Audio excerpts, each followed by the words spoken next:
Ano ang 5 bagay na hindi natin dapat tanggalin o palitan sa ating mga motor at ang dahilan kung bakit?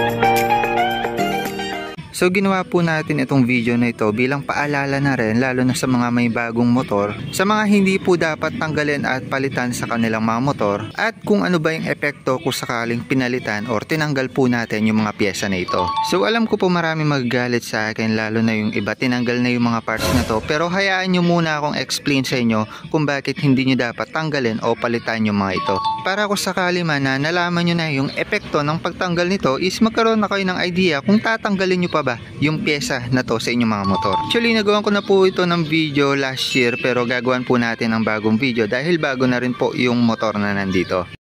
Una po sa listahan na hindi po natin dapat tanggalin ay yung ating throttle bar end. Marami po sa iba na nakikita lang ito as design ng ating mga motor. Marami rin yung nag-iisip na protection lang ito para sa ating mga throttle. Pero ang isa sa pinaka-purpose ng mga throttle bar end natin ay para i-lessen yung vibration na nanggagaling sa ating mga manibela. At dahil doon malilesen yung ngalay natin sa pagmamaneho, lalo na sa mga long ride. Nakakabit po ito sa magkabilang dulo dahil ito po kadalasan yung nag-absorb ng vibration, lalo na kapag naka-idle yung ating mga motor, medyo nanginginig po yung ating mga part ng manibela. At para mabawasan po yon, nilagay po itong mabibigat na bar end dito para matanggal nga yung panginginig dito. Kaya naman kung sakali lang na itatry nyo na tanggalin itong mga bar end na nandito sa dulo at pagaganahin nyo yung inyong mga motor, makikita nyo na talagang mabibrate yung inyong mga motor.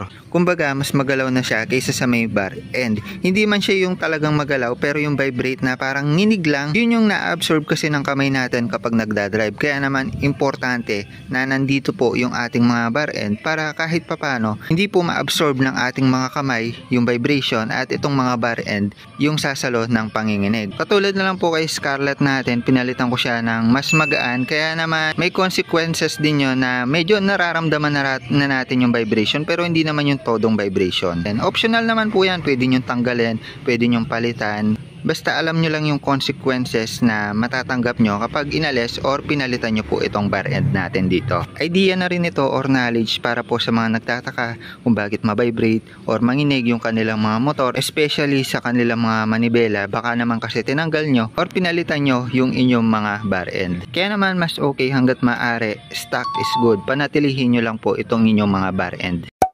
Pangalawang bagay naman po na hindi nyo dapat tanggalin o palitan sa inyong mga motor ay itong mga radiator cover. Palagay ko marami nang magagalit sa akin dito kasi halos karamihan nagkita ko nagpapalit na ng radiator cover.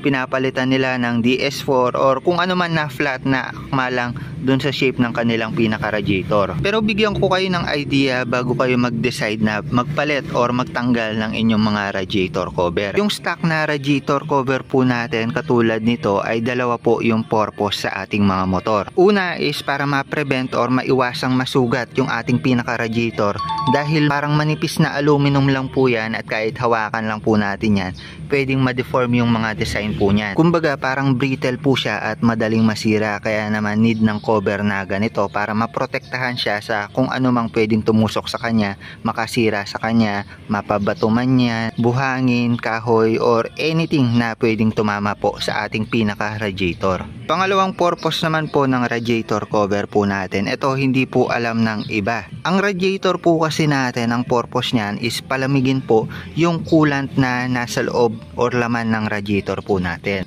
At isa po sa components para mapalamig po yung coolant na nandito sa loob ng ating mga radiator, which is liquid, na naipagita ko naman yon sa mga bukod na video natin, parang tubig yung coolant natin. Also nakapagbaklas na rin tayo nito at makikita natin sa likod ng radiator natin meron pong fan dyan na umiikot. So pag pinagana po natin yung ating mga motor, umiikot yung fan na yon at hinihigop niya po yung hangin at lulusot po yung mga hangin na yon na nahigop niya papunta dito. Kaya ganyan po yung design ng radiator natin. Nakakapasok po dyan yung hangin sa pagitan ng maliliit na butas na yan. Pagkahigop ng hangin na yon, ilalabas niya dito banda sa baba. Hindi ko lang maipakita sa inyo kasi hindi siya nakabaklas, pero ganun yung concept. Ngayon, yung katulong ng fan na yon na nasa likod ng ating radiator ay itong ating mga radiator cover.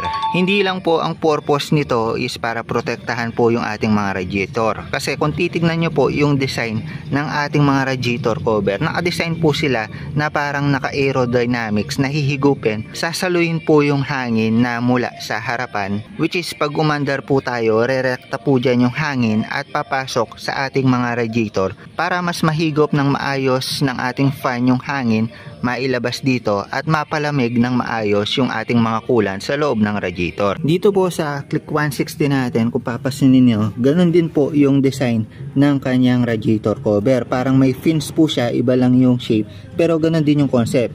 Papasok dito yung hangin at nakadesign siya for aerodynamics at para saluhin ng maayos yung hangin. Kaya naman kung papalitan natin siya kagaya ng mga flat shape katulad ng DS4 or kung ano man yan, nakashape lang ng ating mga radiator at nakadikit lang siya, mawawala yung isang purpose ng kagaya nitong sa stock radiator cover natin na tulungan yung fan natin na maipasok yung hangin at mapalamig ng todo yung ating mga coolant.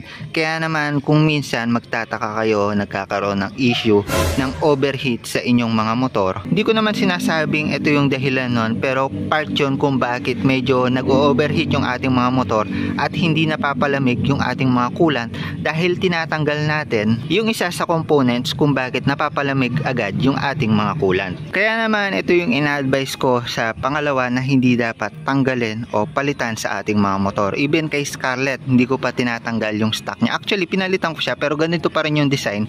May kulay lang po siya. Ito nga pala yung radiator cover ni Scarlett. Kung mapapansin nyo, kapares niya lang yung itsura ng stock. Ang kaso may kulay lang siya or design. So for aesthetic purpose na rin, pero hindi na sa alang-alang yung purpose ng radiator cover natin. Kaya naman yun po yung ina-advise ko sa inyo. Kung papalitan nyo, alam nyo pa rin po na dapat may purpose at hindi mawawala yung benefits po sa ating mga motor. Pero take note lang, optional pa rin po yan. Nasa inyo po kung papalitan nyo po ng flat shape radiator cover yan. Ang akin lang po, in-explain ko sa inyo kung bakit hindi nyo dapat tanggalin at palitan. Kanya-kanya naman po tayong motor, so kanya-kanyang consequence naman po kung sakali yan. Pangatlong bagay naman po na hindi natin dapat tanggalin o palitan sa ating mga motor ay yung ating mga sticker. So hindi ko po tinutukoy dito yung sticker or yung decals natin dito sa exterior. Kasi kahit tanggalin natin or palitan natin yan, wala naman pong mangyayari sa motor natin. Kumbaga preference na lang po natin kung tatanggalin natin or palitan po ng ibang design yan. Yung tinutukoy ko po na sticker ay yung mga informative sticker katulad po nito. Ayan, nandito sa may harap. At also yung nandito sa compartment po natin, nandito yan, isa, dalawa. So yung mga informative sticker po na yan, hanggat maaari, optional pa rin po naman, wag na wag po nating tatanggalin. So baka may magsabi, bakit hindi natin dapat tanggalin yan, sticker lang naman yan, minsan wala namang nagagawa sa atin yan. Actually malaki po yung pakinabang yan. Ito po, katulad nito, makikita po natin dyan yung PSI ng gulong na kailangan nating ilagay sa ating mga hangin ng gulong po natin. Ayan, 29 PSI, 33 PSI.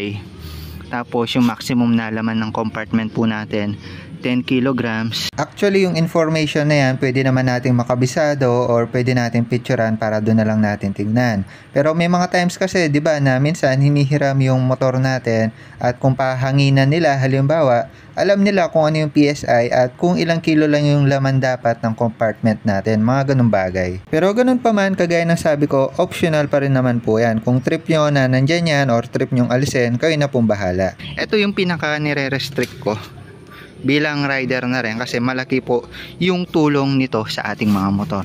Kaya mga informative sticker po na yan. Yung mga binili ko pong second hand na motor katulad ni Scarlett at saka ni Pindot, ang laking bagay po na nandito po yung mga sticker na yan, hindi po tinanggal ng mga first owner or second owner. At malaki po yung naitulong nila sa akin actually dahil wala naman po akong manual booklet na pwedeng tignan at kung wala kang internet, sa kawalan ka, pwede mong magamit yung mga informative sticker na yan bilang reference sa kung ano yung mga dapat mong gawin sa motor mo, mga standard. Katulad na lang po yan, idle, speed neutral 1700 plus or minus, yung valve flash po natin kapag nag-tune up 0.10 tapos 0.24 sa exterior, nagagamit po natin yan actually. Sa totoo lang, kung hindi naman siya nakakasagabal sa atin, actually di naman nakakasagabal, lalo na itong nasa ilalim ng compartment natin, napakalaking bagay po ng mga yan. At katulad nito, oil po natin, yung premix coolant, yung belt kung kailan magpapalit, ay nakasulat po 24 kilometers.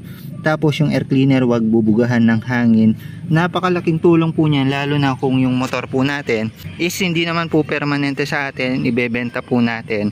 Courtesy na rin po yan sa mga second owner na susunod na makahawak ng motor na meron pa rin po sila nitong mga informative sticker na nandito sa ating mga motor. Yung dito, alam ko marami sa inyo yung may hindi trip, pero kung wala namang ginagawang masama sa inyo, huwag nyo na pong tanggalin, lalo na po yun dito. So yun yung pangatlong bagay na hindi po natin dapat tanggalin sa ating mga motor, mga informative sticker, dahil nakakatulong po yan sa mga riders, lalo na sa mga mekaniko rin na gagawa ng ating mga motor. May guide po sila kung ano yung mga gagawin po nila na standard sa ating mga motor. Pang-apat po na hindi po natin dapat tanggalin sa ating mga motor, ito alam nyo na to, grab bar. Marami yung nakikita na nagtatanggal ng grab bar ng walang dahilan, kasi daw para nga naman yung design dito sa likod, rektang patulis po siya, wala na siyang nakasagabal dito. Pero yung pakinabang po kasi natin dito is napakalaki.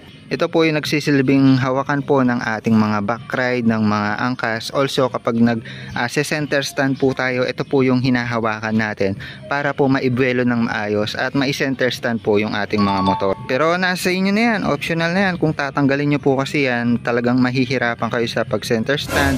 Walang hawakan yung inyong mga back ride, pwede silang maaksidente, mahulog dahil wala silang pinagkakapitan. Kumbaga optional na lang po yan, nasa inyo naman po yan. Alam nyo naman po yung rason kung bakit nandyan yan, at tanggapin nyo na lang po yung mga consequences kung sakaling tatanggalin nyo po yan para sa forma. Pero again, kung wala naman po kayong dahilan para tanggalin po yan, huwag nyo na pong tatanggalin. Napaka-importante po nitong ating grab bar.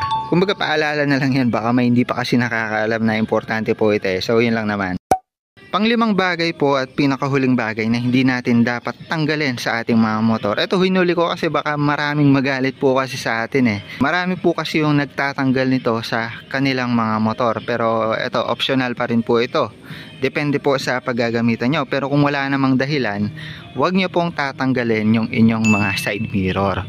Ako actually pag nagdadrive ako, nagmamaneho ako sa kalsada, hindi po ako napapanatag kapag hindi po ako tumitingin sa mga side mirror po natin. Napakalaging tulong po nito. Ika nga nila, malalaman mong kamote rider yung rider kapag wala po siyang side mirror. Kasi ako actually, ito real talk to halimbawa may nakakasabay ako na rider na walang side mirror, nag-aalangan akong overtake sa kanya kasi hindi ko alam at hindi niya rin alam kung merong sasakyan sa likod or alam bang banyang nandun ako sa likod. So short, alahanin mo pa yung rider na walang side mirror sa pagmamaneho mo sa kalsada, dagdag problema pa. Kumbaga, halimbawa, overtake ako, bumusina ako ng isang beses, hindi niya alam kung kakaliwa siya or kakanan siya or whatsoever. Hindi niya alam kung ano yung pwesto natin sa likod. Kumbaga, tayo pa yung mag-a-adjust para sa mga rider na walang side mirror. So, napakalaking hassle kasi nun. Kumbaga, courtesy na lang din natin at para for safety reasons po natin. Wag na po nating tatanggalin itong mga side mirror.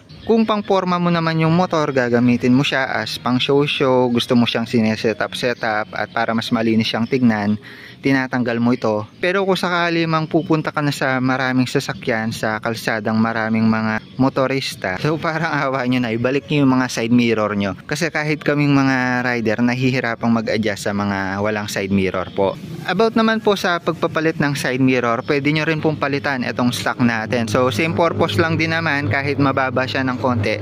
Ang importante po kasi dyan is nakikita nyo po yung rear part or likuran na bahagi ng inyong mga motor or yung likuran ninyo, at safe po kayo nakapagmaneho sa kalsada ng walang alinlangan. Yun po yung pinakalas na bagay na hindi natin dapat tanggalin pero pwedeng palitan sa ating mga motor, side mirror. Sa totoo lang, marami tayong mga paraan para mapaganda, mapaporma yung ating mga motor, pero sana tandaan pa rin po natin yung mga bagay at isipin pa rin po natin yung mga dapat nating palitan sa ating mga motor para hindi maisaalang-alang yung mga purpose ng pyesa, hindi mabago yung efficiency ng ating mga motor, at safe pa rin po tayo at walang aberyang nakakapagmaneho sa mga kalsada. So ayun lang muna para sa video na ito. Sana may natutunan kayo. The more you click, the more you know, mga bagay na hindi dapat tanggalin o palitan sa ating mga motor.